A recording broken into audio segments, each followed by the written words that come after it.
Why do you think art matters? Well, if it doesn't, what else does, really? I mean, I'll just put it that way. Probably because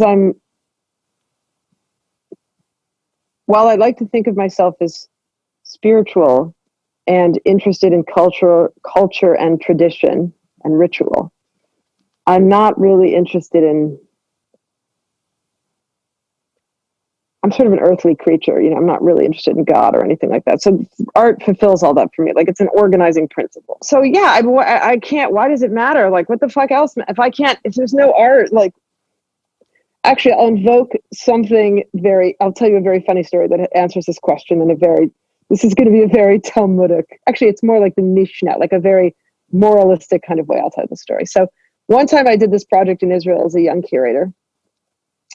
I worked on an exhibition of contemporary Israeli artists with an Israeli curator called Tammy Katz-Freiman, and the show was called Desert Cliche, right? I remember So we go see this artist up in it's En Harad, which is in the north. It's like in the Galilee. There's a beautiful kibbutz there. And it was built, and this artist was like associated or had a studio on this kibbutz, so I went to go visit. And it's like gorgeous. Like, it was done in this Bauhaus style, just as must have been around the late 40s, just as the formation of Israel's. Maybe it was more, would have been even a little bit earlier. And then some of the buildings dated more from that second tier modernist style coming out of that.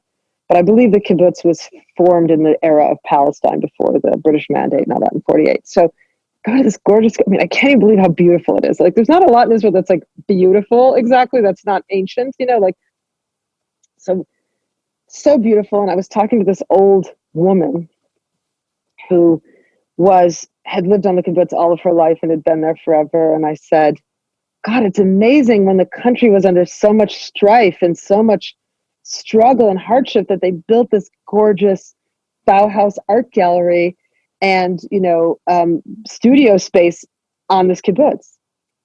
And the woman said to me, sort of in that very tough, Israeli Sabra style, she said to me, well, if we can't have this art gallery, then this country isn't worth fighting for. It was sort of like, it made all the sense in the world to me, right? So, like, if we can't have art, what else is worth having or fighting for? Like, what the hell else are you going to fight for? So what other principle would matter as much as the freedom to create and express an idea and exist in whatever form for as ever long as it's meant to express that and represent that? Like, how fundamental is that? It's like breathing air or something. Like, okay, this feels right.